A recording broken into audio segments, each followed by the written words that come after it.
welcome to the Funniest Person Podcast. I'm your host, Bryan Miller, here doing a little podcast series about an amateur contest at Acme Comedy Company that's been going on for 30 years and has produced some of the funniest people in the whole industry. And we're here with, I don't know if you know this, Brooks, my guest Brooks Robinson today.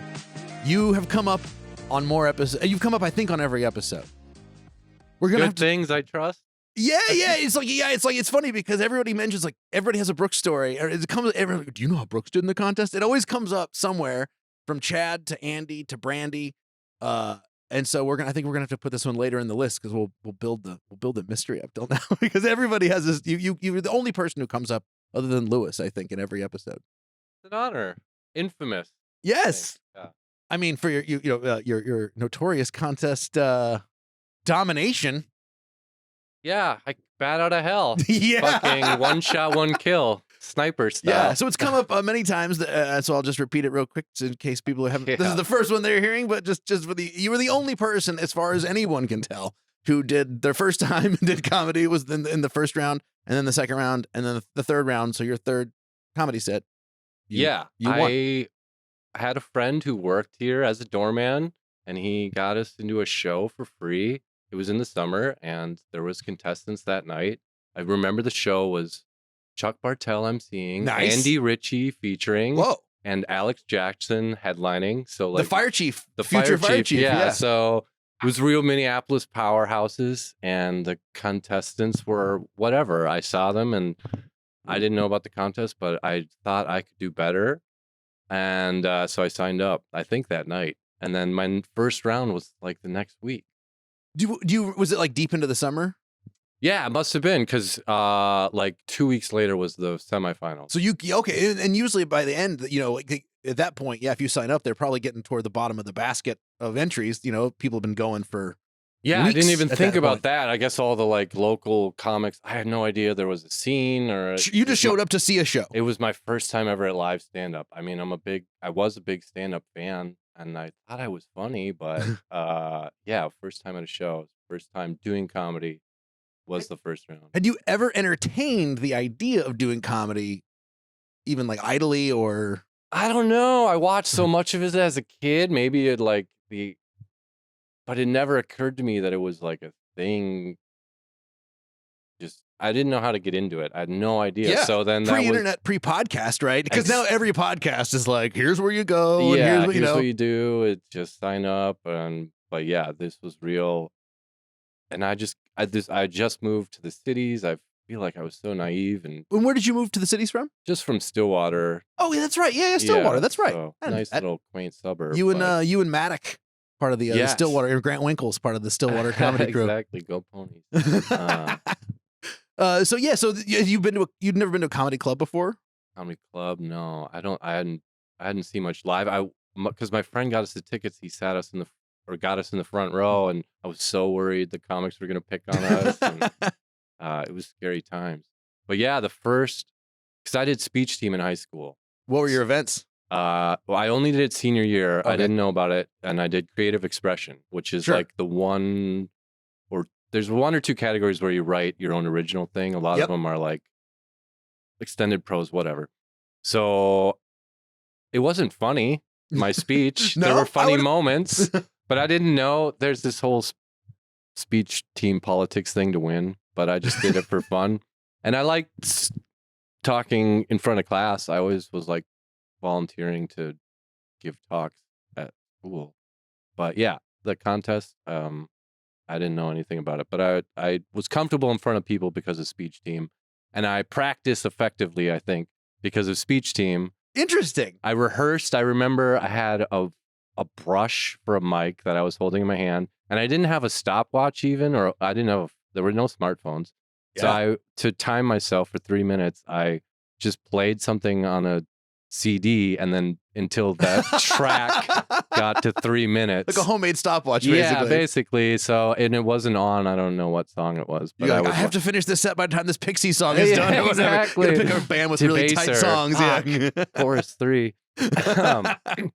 But yeah, in front of the mirror, same way I did it for speech team, and my first 3 minutes was like looking back, hack, gross out, just shock, twist humor.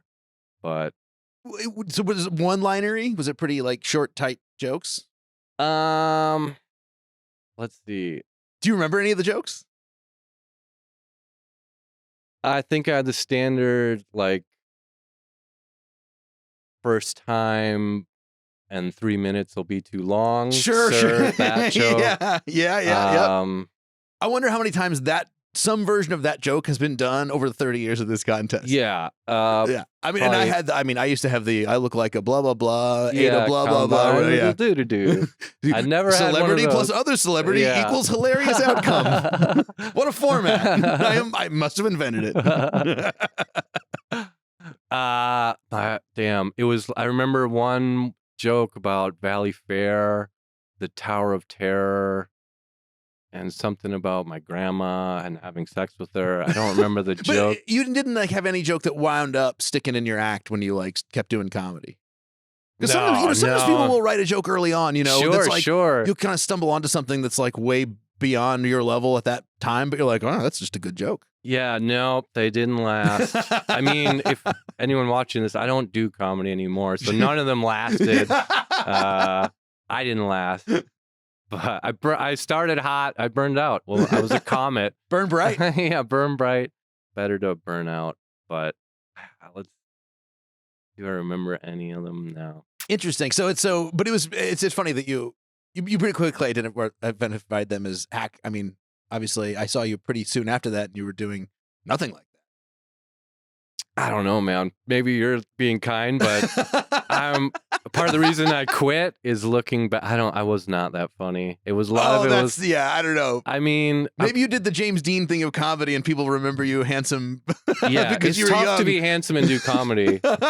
I will say that. I don't know. Every person on the podcast who brings you up is like, man, Brooks was the best of everybody. I'm telling you, Brandon, how many times does that come up? If people are misremembering, they're misremembering you very fondly. Yeah, well, I got out. If I would have stuck around, the myth, the legend crumbles. But I left. Even me coming back, probably bad for the brand. And I'm coming back to comedy. No, sorry about the mic. So you did but when you watched the contestants the first time, you were like, I think a lot of people do that. That's like how you want to start stand up, or you decide to, is you somehow wind up at an open mic or something. Yeah. Because you got to see people who are bad at it to realize you can do it. If you only are seeing like Hedberg and Chad Daniels and people like that, you're like, I can't do that. Yeah, no doubt. But you see an open mic and you're like, well, I could do better than like most of those people, probably. For sure, that's exactly it. If I would have just seen a normal show with those three comics, like my face hurt. There was no way I would have been like, I could do that. It was seeing them and the opportunity. I mean, it's such a golden opportunity because you can win it your first time. It is possible. Yeah. And I mean, because you get 20 free tickets, right? Mm-hmm. So, and I had just moved to the city, and the way Minnesotans do, like everyone from my high school was like right there. So I had no problem getting 20 plus extras. And the second or third round, one of my friends heckled another contestant. Oh. And it was pretty dicey. It was like, he said like nice hat or something. My friend said that to the comedian, and it really flustered him. I felt bad, but dirty pool. Yeah, I mean, it wasn't your scheme. I wasn't like, this guy's competition. I wasn't take like him out Kerrigan. like Nancy Kerrigan. Yeah, exactly. No. I was just collateral damage. I felt bad. That friend is an asshole. So so you brought people out every round. Oh yeah, big time. Just like all the kids. Were you surprised that you won the first one at all, or were you like, no? The first one, I was like, I knew I was getting my name called. Only the final round where I was like, I don't know. I was pretty confident in my performance. I could just tell based on the reaction.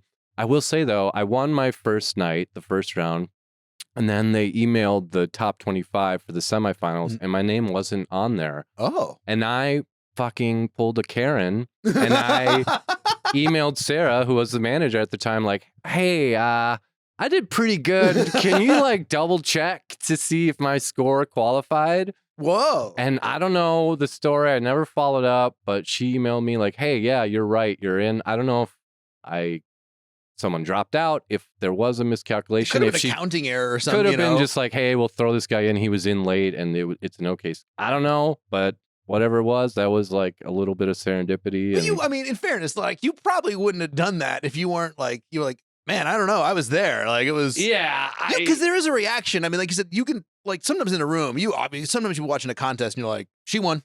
Just right away. You're like, for huge sure. reaction. We know. Yeah, no doubt. But it's still just like, It's very never on been you. told no. It's just like, no, that's not quite. Can you retabulate those, please? I have a inkling of what happened. There's no way that you're the first or even close to the first person who's ever made that call. No. Maybe you might be the only one who actually was right about the miscalculation, though. Everybody else is probably like, no, dude, you had a 12 out of 100. Like, it was bad. Everyone else sucked that. So do you remember who was in the finals with you?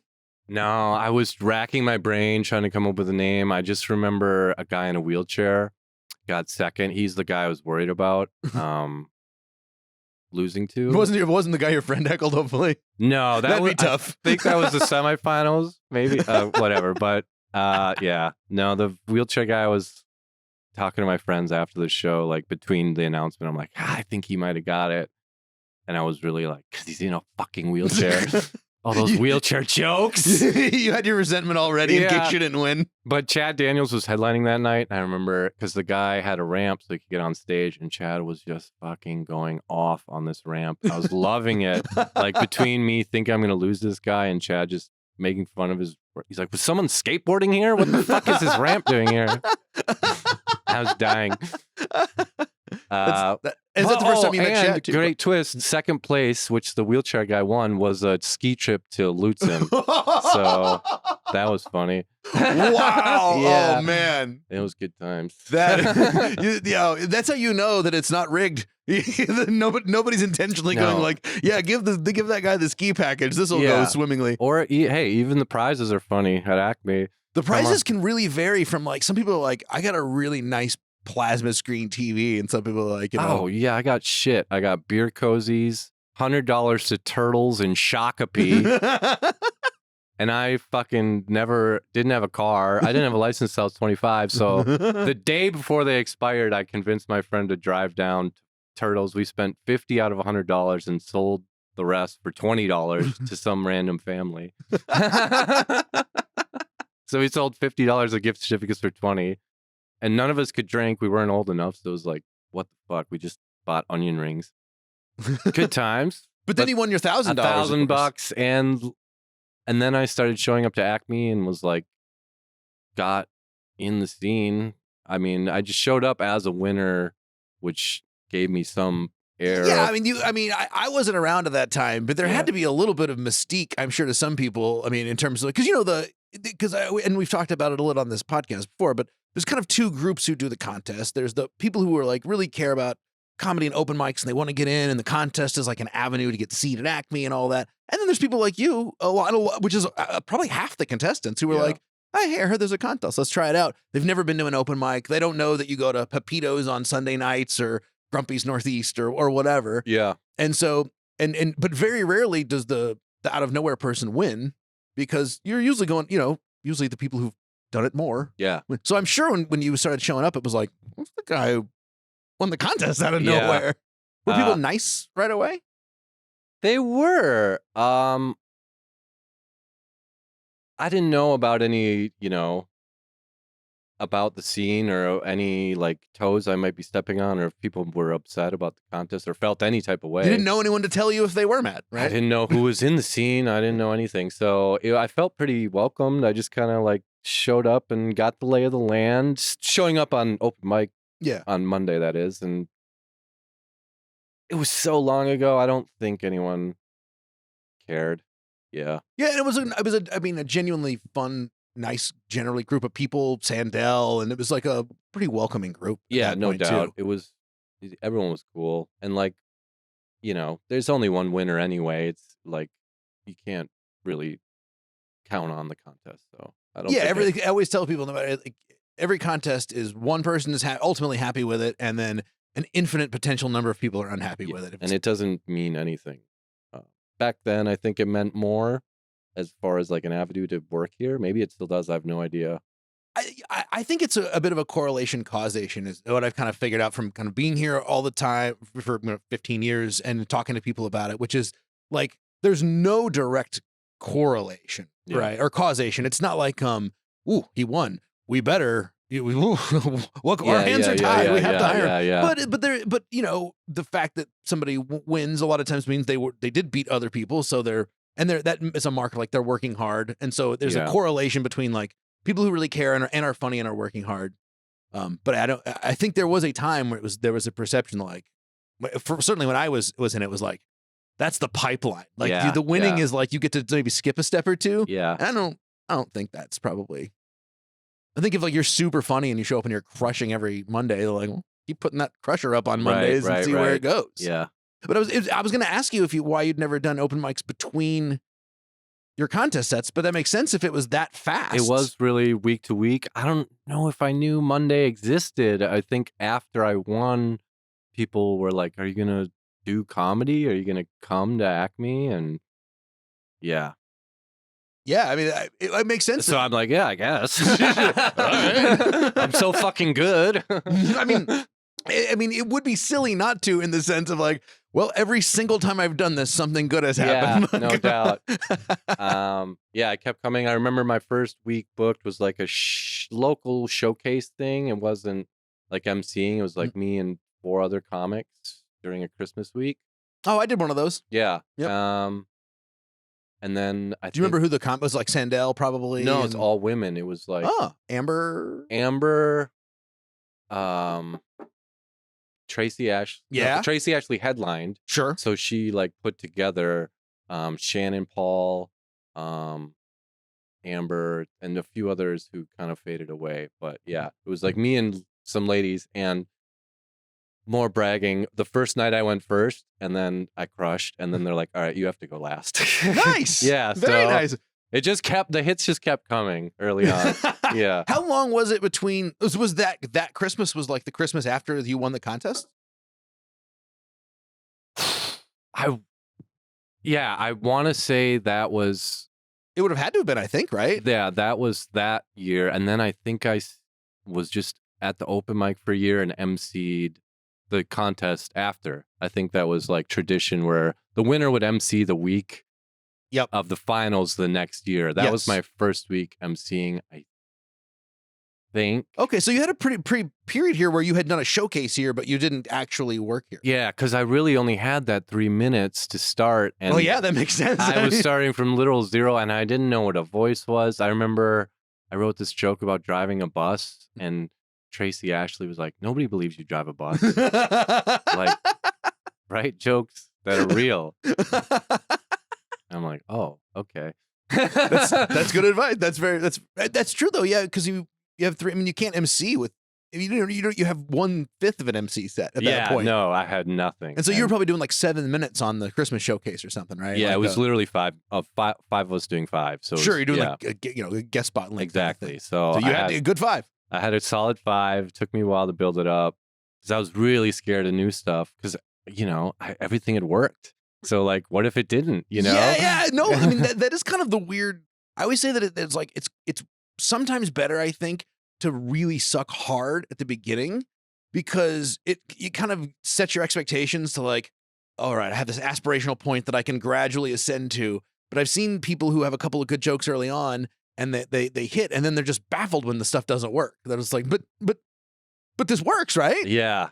It's like everything works. I can't miss. And then I was not ready for the repetition. I was not ready to like do the same thing over and over and over. And like, I didn't know that was part of it. Sure. I thought they're just funny on the spot. Like, these are the funniest people in the world. Do you remember your first bad set? Do you remember the first time you did one? It was like, oh, dang. No, I'm sure it happened soon after, like once I started coming to Acme, but I was really just like young and drunk and just like having a good time. Well, if you're having fun and you're loose with it, it is kind of hard to do bad. Yeah, in a way. It was, you're like, because like it doesn't sound like you were coming to it with like much, if any, real pressure other than like, no. Well, people say I'm good at this comedy thing. I guess I'm going to keep showing up. And Well, here's another that same either right around that showcase week or whatever. Tracy actually asked me.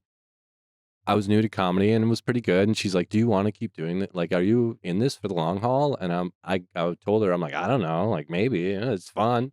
And then later on, Chuck Bartel asked me, he's like, "Have people been asking you? Are you like trying to do this and stuff?" I'm like, "Yeah, they've been asking me." I tell them, whatever. He's like, "Nah, they ask you, tell them you're in it. You're in it forever." And I'm like, "Oh, okay." And Tracy actually asked me again later. And I'm like, "Yeah, I'm in it. This is it for me." And then she booked me for the showcase, like right after that. So Chuck Bartel told me to just lie. Like, it's good advice, though. It was solid. Like, even if like I don't know and I have no, it's just like, yeah, whatever you need, I can do it. I want to do it. I'm in it 100%. So.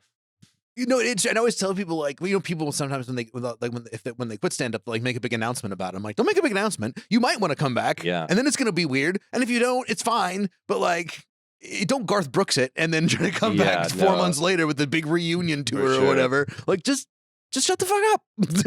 People come and go. Just tell people what they want to hear. Yeah. I'm on a break. I'm working on my opus. I don't know, whatever. You're only the hero of your story, so no one wants to hear it. Exactly. Yeah, exactly. So yeah, I could come back. It's pending. It's always pending. Lewis, show me the calendar. Dude, people would be so happy if I could just come in and get booked. Some people might be a little mad about that. No, white privilege is back at Acme. No, definitely some of the new people have just like heard your name. Like, I heard there's some guy used to work at Acme Brooks. I've heard things about him. It's funny. Yeah, it's interesting to hear what is now like older Acme history and old, Minneapolis comedy history when like you're like, I was there. I'm just old now. Yeah, because I was there for it. There's kids, whatever. There's younger comedians who like I vaguely remember seeing once at an open, and they come up to me now and they're like, "You were my favorite. I always loved you." I'm like, "Who? I think I saw you once. Cool." Then and also part of me was like, "That's bad. Like, I am not good. You should quit. You're probably bad. You're probably a bad person. Most people are bad, and you are too." With the repetition, you really hated that, didn't you? Yeah, it really bugged me. And also because I am such a slave to like routine. If I say something once on stage, like I just couldn't change it. Like I was locked in kind of, even if I hated repeating it, if it worked even a little bit, I was too afraid to like change Interesting. it. So it was like your almost like your emotional impulse in a way was to not repeat, but then this like survival instinct was like repeat. Exactly. So it got really bad, and I could tell like regulars and stuff who came a lot like were like, "God, I wish you would like, I'm a fan, but can we get some fresh stuff?" And I was just so in my head. I'm not built for comedy, I guess, because I would just overthink it to the max. Once I started taking it seriously and like not being a carefree drunk 20-year-old or whatever, Yeah, you were really young too. I mean, that's the other thing. Like my first MC week, or one of my first MC weeks was New Year's Eve with Chad and Chell. Wow. I wasn't 21. And I was like drinking champagne and getting blackout at hotels and having a good old time. Yeah. So I thought that's what it's like. And then, you go to New York or LA at some point and it all keeps going, but with more money. Yeah. And the money and the pressure, it definitely changes it. Yeah. Have you ever thought about just doing it just to screw around? And like, do you think I mean, or is this like, eh? Yeah, I've definitely thought about it, but you really have to be in it 100 to do it right. And I just don't want to like, if I can't go 100, I don't want to do like 10 minutes and be like, "Oh, that felt fun." Some of those things work because then I'd be like, they could work better, and I could, because then it's a whole thing. You have to be like, it has to come out of you, like Bukowski said about poetry. Like how, if you ask me, how do I write poetry? It's too late. Like you're done. It has to just like, you have to do it. So I don't have to do it. I told someone after I quit, they're like, "Why did you quit?" And I'm like, "I think you have to be sad and lonely to do stand-up, and I'm not anymore." And they said, "Yes, you are." I do think there's something about when you get a little older. I don't know about you, but like I need people's approval less. And it's not like I think I'm a better person, but you're just like, I don't know, I'm old and I don't really care what other people think. And it kind of helps to care what other people think a little bit. Oh, yeah. It's a weirdly, like people want to say, you shouldn't care what other people think. It's like, no. I don't know. Because when I was young, I thought it didn't matter. I thought these were moments in time that no one would ever look back on, but they do. It does matter. Those awful, awful jokes, like they matter and it means something. And fucking check your privilege, bro. Like for real. So I feel like a lot of it is me growing as a person, not wanting to do it, but also like not needing that in that way. Yeah. Like I still need people's approval, but part of it for me too was like hearing other comics from around the world or the country being like, oh, this is a great city, this is a great city. And by the end, I'm like, I'm struggling here, or I feel like I am. And these are the best crowds in the country. I'm like, I don't want to hit the road and face worse people, like dragging on to like find my one or two audience members for years until I can finally do my own shows. Because I felt like I had such a niche that is a very towards realistic, the end. Yeah, and that is a very realistic description of it. I mean, like that's not an exaggeration of like, it's because it's true, but we really do have some of the best audiences. You know, I go all around the country and you can get away with a lot more here, but not like, not in a cancel culture way or whatever, but like you can try weird stuff and people are like, wonder where he's going with that. Yeah. And you go to other places and people are almost like looking to doubt where you're going. And it is kind of frustrating when you're like, well, why can't we just have like, what if we just had like 50 more of these around the country and we just did tours of these? Yeah. Like that would be fun. But it's tough when you start somewhere this good where, you know, it's like you do have to be like, ugh, I gotta go eat shit.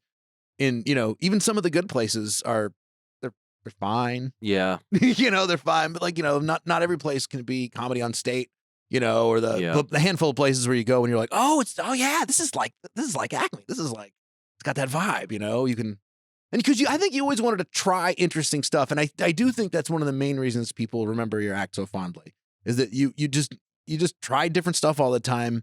Like, and I say different, I know you say you felt like you repeated a lot, but like, we weren't just doing like, hey, I got a funny bit on Tinder or whatever, you know, it was a little more conceptual, like the beatboxing bit that you were doing. Yeah. A lot of that too was also me. I don't think I ever found my true voice. And I would just like see a comic doing something a little different and I'd be like, oh, that's cool too. I want to expand. So I couldn't really settle into any one thing, which made for some fun experimentation and good times.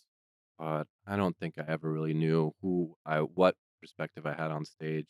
It's funny because I always thought of you as having a very defined voice, actually. Thank you. Both your jokes and like, you know, sometimes you could sit in the back and like, if you're listening through the curtain, you can't hear the words, but you can hear like tone and rhythm of a voice. Yeah. And there's some comics, you know, you'd be like I could tell if it was you. I could tell if it was Cy. I could tell if it was Chad or Amber. And there's some comics, and I'm at least for a long time, I was definitely one of them where you're like, oh, that's one of those guys. Yeah. is that Nate or Trevor or Brian or, you know, Sure. it was like, you know, and now I think Nate's definitely one of those guys too. Yeah. It takes a while. And I don't think I got to that point. I think I definitely had like so many alternate takes or alternate deliveries or alternate jokes that I just couldn't, I felt define, but I don't know. I mean, me and you are kind of on the same wavelength too, so it's not surprising that you would like see what I was going for. Yeah, you know? I also confound the audience on a semi-regular basis. I'm a little less confounding, unfortunately. I wish I was more. I like it. Don't you kind of like it when people are like, "What the fuck is this guy doing?" As long as like 5 people are dying. Yeah. You know, if there's a few people who are like, I know exactly what this guy's doing. But if sometimes no one knows what you're doing. No, yeah. You're like, and that's not as fun, you know? Sometimes, because, okay, maybe it's come up. I got naked on stage once here. Oh, yeah. Chad brought that up. Yeah. And it's a huge long story. Basically, it was Punchline Punch Out. Yes, it was a contest. Another contest. This was towards the end of my career. I was like flirting with the idea of not doing comedy anymore anyway. And then I got asked to do this like 5-on-5. You get a word the night before. You have to write a 7-minute set and go against one other comic with that word. But I was going as Chad, who was like one of the best comics in the world. So tough to beat. So the word was fire. And my head went, I'm going to try and get fired from Acme. The only person I'd ever heard of getting fired was Doug Stanhope for getting naked on stage. Ergo, I'm going to have to get naked on stage to get fired. And also to beat Chad. Like, what else could I do? It was almost like the Daffy Duck. You know, when he drinks he drinks like the gasoline and eats the dynamite, you know, it's like, I can only do it once. It's like, I got my big closer. The aristocrats. Yes. So, whatever. I got naked on stage. You did more than that, though. You did every possible thing you could do to get fired. Because I was emceeing that show. Brian was emceeing. I was right behind the curtain because you showed up late. You insisted on intro music. Yes, you like talk shit about the club. Oh my god! I did that. I had a prescription bottle full of mushrooms, which I had magic mushrooms, which I figured if you do drugs at your job, you'll get fired. So I didn't think about that. Chewing mushrooms is a fucking chore. And I'm like eating an eighth into the microphone. But I was trying to get fired. So it was funny. So then I cued the music and I started stripping naked. I think I explained to the crowd, like, the only way to get fired is to get naked. So I'm like stripping. And it like people are going wild. I've never heard anything like it in any comedy club I've ever been in. Never felt a reaction like Doug Stanhope said he had to stop getting naked because it was too intoxicating, like that response from the crowd, you know. And after I did it once, I was like, yes. I mean, but people are going wild, going crazy. But I look into the crowd. Someone in the front row who's like lit up is just looking like, this is the worst thing. Like, not giving me anything. Like, when is this over? Wow. And I'm just, that's what sticks with me. Because the club, I mean, people were losing their minds. I remember getting off, you going on, it was like just not even applause or laughter, was just like the din of crowd noise. It was like chaos. It was. I just stood here and just let I remember just being like, I got to let this burn out for a minute before I try to wrangle him up to intro Chad. Yeah. And I'm like backstage breathing heavily, about to start tripping. Oh my God. But so that one guy who didn't get it, it was not a good time seeing him like not understand what's going on, you know, looking out in the crowd. That was bad time. I always tell people I was behind the curtain. I tell people I could hear when your dick came out. Not because like a slapping sound or anything, but there was a tenor to the pitch of the squealing. Because it was like, whoa, it was like a roller coaster that's going back and forth, whoa, whoa. And then all of a sudden it was like the pitch changed, everything changed. And it was like, there's madness out there and I know what's happened.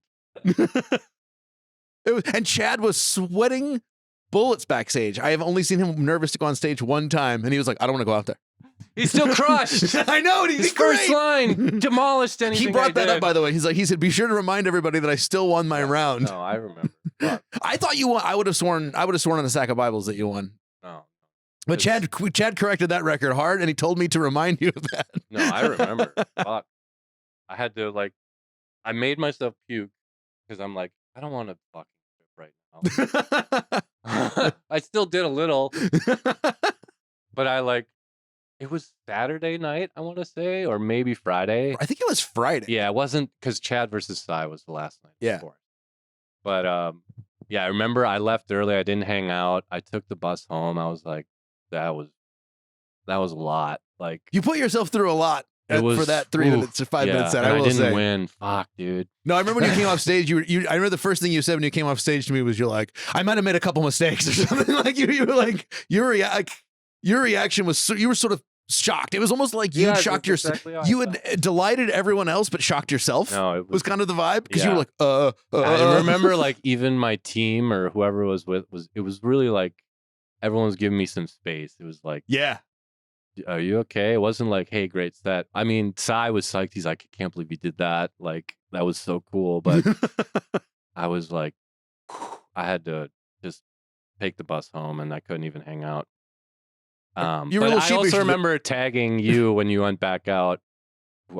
Brooks thought the word was shrinkage or something like that. Not fire. Yeah. Oh, is that? I was like, Bryan, when you go back out, tell I just wanted to get one more joke in. Like, I think you did it for me. It was good. I'm sure I did after people eventually settled down.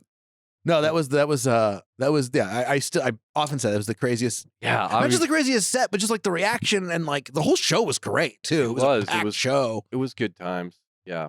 But it's like I always tell people, it's like you can't, that set and Chris Knutson's old backwards set. I don't know if you ever saw him do that. It was one of the most genius pieces of stand up I've ever seen. Yeah. But like it just you can't explain. It's like you have to see it in context. Because if you're just like, what happens? A guy does a set backwards, whatever. Guy got naked, yeah, whatever. It's like no. It wasn't just the thing. It was the lead up and the build up and the context. And you were sheepish the next night, though. I do remember you came in a little quiet on Saturday night. Yeah, probably coming down from the trip, dealing with. I remember talking to my girlfriend at the time about it. Who was here? Was like, "Are you okay?" Oh my god. Yeah. I think that's the last week I ever worked here too. Really? Yeah. Well, yeah, because that's when you hadn't been working as much before. Mm-hmm. Yeah. Yeah. Do you think people should get into stand up? Some people, sure.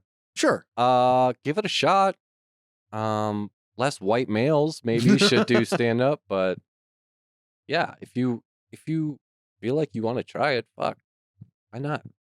Do you have any advice for people doing the contest? Practice, rehearse. You're the only person who said that. Really? Yeah. What? Yeah, and I think that's true. I did not know you were a speech team guy, but that makes sense. Yeah, I was also a speech team guy. I used to like you said, those they're kind of dumb and corny, but those like hold the brush, pretend you're there, all that. Talk speech to a wall. Talk to a wall. Like look at yourself in a mirror, and if that bothers you, don't look at anything and do it. Yeah, I mean that is say it out loud, because you don't know how it'll sound or when people are supposed to laugh, and that's my main advice. Yeah, everybody says very good advice, but it's usually like more ethereal or whatever. But nobody's actually said just like, yeah, practice. But yeah, practice. Yeah, rehearse. I don't know. You don't even have to go to open mics to practice saying the words. I used to walk around the block and mutter my set to myself. Yeah, no, especially when you start, because it should be jokes. You shouldn't be like, I'm going to bounce off the crowd here and see exactly. what they give me.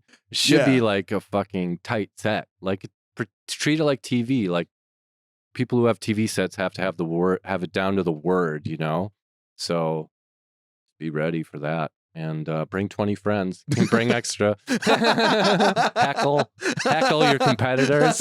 Nancy, hit them in the kneecap if need be. Take out their ramp so they can't get there. There's all kinds of sabotage. Yeah, it was real good when I started. Wink.